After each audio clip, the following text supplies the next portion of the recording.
Hello' everyone, কি খবৰ? আপোনালোককতো জানাইছিলোঁৱে যে আজি আমাৰ এনিভাৰ্চেৰী।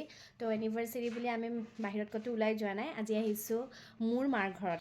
যিহেতু ইয়াতে অকলে থাকোঁ, সেইকাৰণে আমি ৰুমত মানে একো চেলিব্ৰেট নকৰিলোঁ। আজি আহিছোঁ মাৰ ঘৰত। গতিকে বলক কি মানে মা আৰু বৌয়ে মিলি কিনে কি কৰিছে আপোনালোকক দেখাম।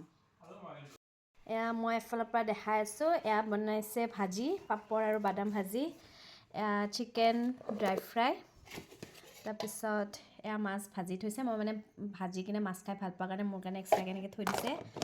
এয়া বনাইছে পনীৰ বাটাৰ মছলা, বনাইছে ঔটেঙাৰে মাছৰ জোল, আৰু এবিধ ভাজি ব্ৰকলি ভাজি, তাৰপিছত এয়া চালাড, আৰু এয়া হৈছে পায়স।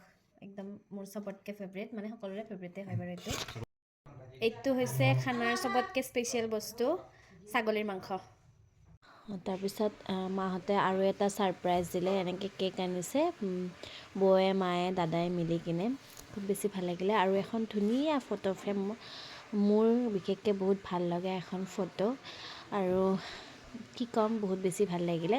আমাৰ এই বিশেষ দিনটোত আৰু বেছি বিশেষ কৰি তোলাৰ কাৰণে মই মা, দাদা আৰু বৌক বহুত ধন্যবাদ জনাইছোঁ। স্পেচিয়েলি বৌক বেছিকৈ ধন্যবাদ জনাইছোঁ, কাৰণ কিয় বৌয়ে গোটেই দিনটো আমাৰ কাৰণে ইমান কষ্ট কৰি ইমান ধুনীয়াকৈ আমাক এটা ছাৰপ্ৰাইজ দিলে, আৰু দিনটোত বনাই মেলি কিনে আমাক খোৱালে। খুব বেছি ভাল লাগিলে। এতিয়া ধুনীয়াকৈ আমি সকলোৱে মিলিজুলি ভাত সাজ খালোঁ। শেষত মই আকৌ এবাৰ মা, দাদা আৰু বৌক বহুত ধন্যবাদ দিছোঁ। আৰু আপোনালোকেও আশীৰ্বাদ কৰিব। ভিডিঅ'টো ইমানেই আছিলে। Bye bye.